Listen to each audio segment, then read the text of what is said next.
ಇನ್ನು ಮುಂದೆ ನಿಮ್ಮ ನೆಚ್ಚಿನ ಧಾರಾವಾಹಿಗಳ ಫುಲ್ ಎಪಿಸೋಡ್ಗಳು ಸನ್ ನೆಕ್ಸ್ಟ್ ಆಪ್ನಲ್ಲಿ ಮಾತ್ರ. ನಮ್ಮಮ್ಮ ಜಾನಕಿ ಅಂತ ಹೇಳ್ಕೊಳ್ಳೋದಕ್ಕೆ ನಮಗೆ ನಿಜವಾಗ್ಲೂ ಹೆಮ್ಮೆ ಅನ್ಸತ್ತಮ್ಮ. ಹೋದ ಜನ್ಮದಲ್ಲಿ ನಾವೆಲ್ಲರೂ ಪುಣ್ಯ ಮಾಡಿದ್ದಕ್ಕೆ ಈ ಜನ್ಮದಲ್ಲಿ ನಿನ್ ಮಕ್ಕಳಾಗಿ ಹುಟ್ಟಿದೀವಿ. ಹೆತ್ತಮ್ಮ ಅಂತಲ್ಲ, ಅದಕ್ಕಿಂತ ಒಂದ್ ಪಟ್ ಮೇಲೇನೆ ನೀನ್ ನಮ್ಮ ಮನ್ಸಲ್ಲಿದ್ಯಾ ಅಮ್ಮ.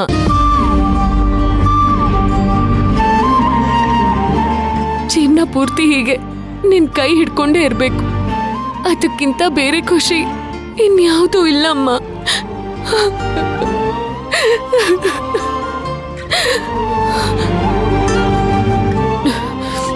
ಅಮ್ಮ, ನಿನಗೇನಾದ್ರೂ ಆಯ್ತು ಅಂದ್ರೆ ನನಗಿಂತ ಕಾಶಿ ಎಷ್ಟು ಸಂಕಟ ಪಡ್ತಾನೆ ಅಂತ ಗೊತ್ತಾ?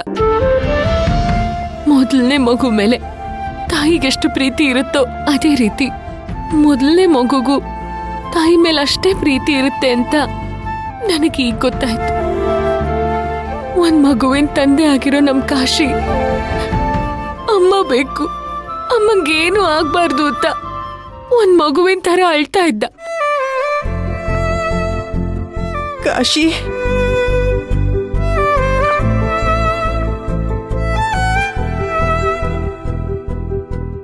ಅಮ್ಮ ಅಂದ್ರೆ ಯಾರಿಗ್ ತಾನೇ ಇಷ್ಟ ಆಗಲ್ಲ ಹೇಳು? ಪ್ರಪಂಚದಲ್ಲಿ ಪ್ರತಿಯೊಬ್ರ ಕಣ್ಣಕ್ ಕಾಣಿಸೋ ದೇವ್ರವಳು. ನಾವೆಲ್ಲ ಇನ್ನೂ ಅದೆಷ್ಟೇ ಜನ್ಮ ಎತ್ ಬಂದ್ರು ನೀನೇ ನಮಗಮ್ಮ ಆಗಿರ್ಬೇಕಮ್ಮ. ಅಮ್ಮ, ನೀನೆಲ್ಲ ನಮ್ಮನ್ ಬಿಟ್ಟು ಹೋಗ್ತೀವ ಅಂತ ನಮ್ಗೆಲ್ಲ ತುಂಬಾ ಭಯ ಆಗಿತ್ತಮ್ಮ. ನೀನ್ ಪ್ರಜ್ಞೆ ಬಂದ್ಮೇಲೆ ನಮ್ಗೆಲ್ಲ ಜೀವ ಬಂತು.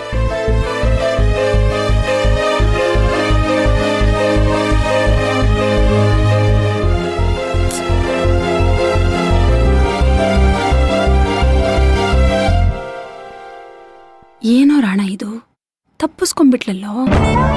ಊನಮ್ಮ, ಈ ಅಮ್ಮನ ಆಯಸ್ಸು ಗಟ್ಟಿ ಇದೆ ಅಂತ ಅನ್ಸತ್ತೆ. ನಮಗೂ ಒಂದು ಟೈಮ್ ಬರುತ್ತೆ.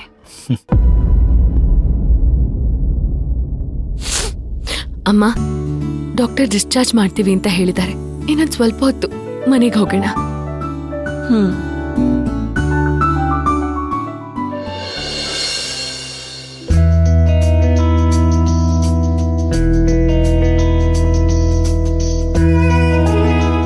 ಅದ್ಗೆ ಬೇಗ ಆರತಿ ತಗೊಂಡ್ ಬನ್ನಿ.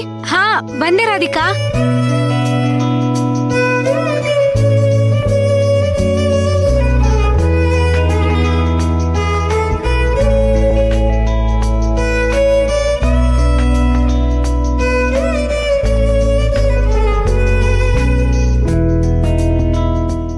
ಒಳಗಡೆ ಬನ್ನಿ ಅತ್ತೆ.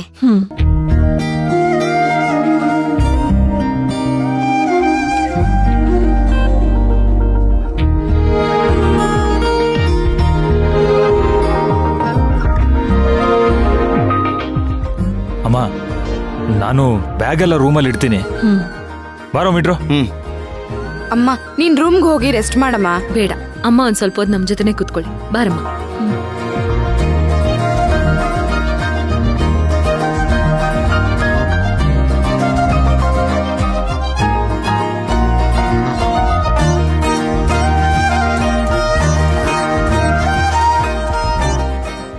ಅದ್ಕೆ ಒಂದ್ ಸ್ವಲ್ಪ ದಿನ ಅಮ್ಮಂಗೆ ಕಾಫಿ ಟೀ ಎಲ್ಲ ಕೊಡೋದ್ ಬೇಡ. ಅವ್ರ ಹಾಲೇ ಕುಡಿಲಿ. ಪ್ಯಾಕೆಟ್ ಹಾಲು ಕೊಡೋದ್ ಬೇಡ. ಈ ಬೀದಿ ಕೊನೆಲಿ ನಾಟಿ ಹಸು ಹಾಲ್ ಮಾರ್ತಾರಲ್ಲ, ಅವ್ರಿಗೆ ಹೇಳಿದೀನಿ, ಅವರೇ ತಂದ್ಕೊಡ್ತಾರೆ. ಸರಿ ರಾಧಿಕಾ. ಅತ್ತೆ, ಡಾಕ್ಟ್ರು ಹೇಳಿದ್ದಾರೆ ಇನ್ ಸ್ವಲ್ಪ ದಿನ ನೀವು ಹಣ್ಣಿನ ಜ್ಯೂಸೇ ಕುಡಿಬೇಕು ಅಂತ. ಮಾಡ್ಕೊಡ್ತೀನಿ, ಬೇಡ ಅಂದ್ರೆ ಕುಡಿಬೇಕು. ಸರಿ ಸುನೈನಾ. ಹಾಗಿದ್ರೆ ನಾನೋಗಿ ಹಣ್ಣುಗಳು ತರ್ತೀನಿ.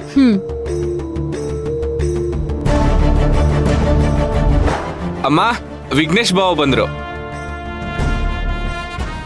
ಬಾವಾ ಬನ್ನಿ. ಕಲ್ಕಿ ಬಾವಾ ಕೂತ್ಕೊಳ್ಳಿ. ನಾನು ಸ್ವಲ್ಪ ಮಾರ್ಕೆಟ್ಗೆ ಹೋಗಿ ಬರ್ತೀನಿ.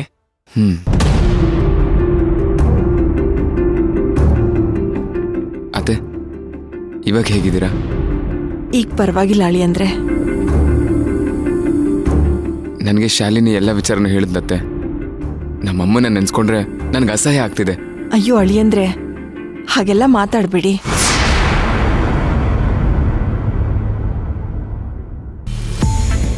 ರಮ್ಯಾ, ಅಮ್ಮ. ಬಾವಂಗೆ ಮತ್ತು ಶಾಲಿನಿಗೆ ಕಾಫಿ ಮಾಡ್ಕೊಂಡ್ ಬಾಮ್ಮ. ಸರಿ ಅಮ್ಮ.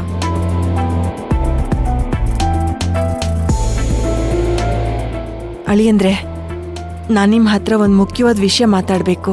ಹೇಳಿ ಅತ್ತೆ. ನೀವು ನನ್ನ ಮಾತಿಗೆ ಬೆಲೆ ಕೊಡ್ತೀರಾ ಅಂತ ನಾನು ಅಂದ್ಕೊಂಡಿದ್ದೀನಿ. ಅಯ್ಯೋ ಹೇಳಿ ಅತ್ತೆ, ನೀವೇನೇ ಹೇಳಿದ್ರು ಅದು ನನ್ನ ಒಳ್ಳೇದಕ್ಕೆ ಆಗಿರುತ್ತೆ. ಬೀಗ್ತಿ ಅಮ್ಮನ್ನ ಹೊರಗಡೆ ಕರ್ಕೊಂಡ್ ಬರೋಕೆ ಏನಾದ್ರೂ ವ್ಯವಸ್ಥೆ ಮಾಡಿ ಅಳಿಯಂದ್ರೆ.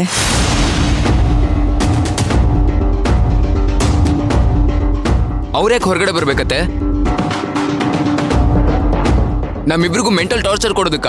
ಅಯ್ಯೋ ಅಳಿಯಂದ್ರೆ, ಅವ್ರನ್ನ ಜೈಲಲ್ಲೇ ಬಿಡೋಕೆ ಅವರು ಬೇರೆಯವ್ರಲ್ಲ, ನಿಮ್ಮನ್ನ ಹೆತ್ತೋರು. ಹಾಗಂತ ಅವ್ರು ಮಾಡಿದ ಅನ್ಯಾಯನ ಮರೆಯೋದಕ್ಕಾಗತ್ತಾ? ಯಾಕತ್ತೆ ಅವ್ರನ್ನ ಹೊರಗಡೆ ಕರ್ಕೊಂಡ್ಬರ್ಬೇಕು ಅಂತ ಹೇಳ್ತಾ ಇದ್ದೀರಾ? ಕಲ್ಕಿ ಶಾಲಿನಿನ ಪ್ರೀತಿ ಮಾಡಿದ್ದು ಅವ್ರಿಗೆ ಇಷ್ಟ ಇಲ್ಲೇ ಇರಬಹುದು, ಅದನ್ನ ಎಲ್ರ ಮುಂದೆ ಹೇಳ್ಬೋದಿತ್ತಲ್ವಾ? ಅದನ್ ಬಿಟ್ಟು ಕಲ್ಕಿನ ಕೊಲೆ ಮಾಡೋಕ್ ನೋಡಿದಾರಲ್ಲ, ಇದು ಅಪರಾಧ ಅಲ್ಲ, ಮಹಾ ಅಪರಾಧ ಅತ್ತೆ. ಅವ್ರು ಮಾಡಿದ ಕೆಲ್ಸಕ್ಕೆ ನೀವು ಬ್ಲಡ್ ವಾಮಿಟ್ ಮಾಡ್ಕೊಂಡು ಸಾವು ಬದುಕಿನ ಮಧ್ಯೆ ಹೋರಾಡ್ಕೊಂಡು ಬಂದಿದ್ದೀರಾ.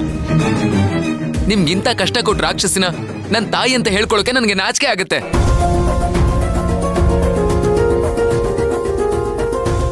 ಅವ್ರಿಗೆ ಈ ಶಿಕ್ಷೆ ಆಗ್ಲೇಬೇಕು ಅತ್ತೆ. ಇಲ್ಲ ಅಳಿಯಂದ್ರೆ, ನೀವು ತಪ್ಪು ಮಾಡಿದೀರಾ ಅಂತ ನಾವೇ ಅವ್ರ ಮೇಲೆ ಬೆರಳು ಮಾಡಿ ತೋರಿಸಿದ್ರೆ ಸಂಬಂಧಗಳೇ ಹಾಳಾಗ್ಬಿಡತ್ತೆ.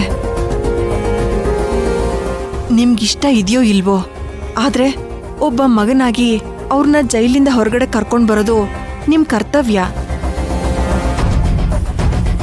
ನಮ್ಮಿಂದ ಬೀಗ್ತಿಯಮ್ಮ ಯಾವ ಶಿಕ್ಷೆನೂ ಅನುಭವಿಸೋದು ಬೇಡ. ಅವರಿಗೆ ಸಮಾಜದಲ್ಲಿ ಒಳ್ಳೆ ಹೆಸರಿದೆ, ಅದು ಹಾಗೆ ಇರ್ಲಿ. ಅದಕ್ಕೆ ಅವರು ಮೊದಲು ಒಳ್ಳೆಯವರಾಗ್ಬೇಕತ್ತೆ. ಈಗ ಅವ್ರು ಹೊರಗಡೆ ಬಂದ್ರೆ ನನ್ನ ಹೆಂಡತಿ ನನ್ನ ಮಗುಗೆ ಆಪತ್ತು.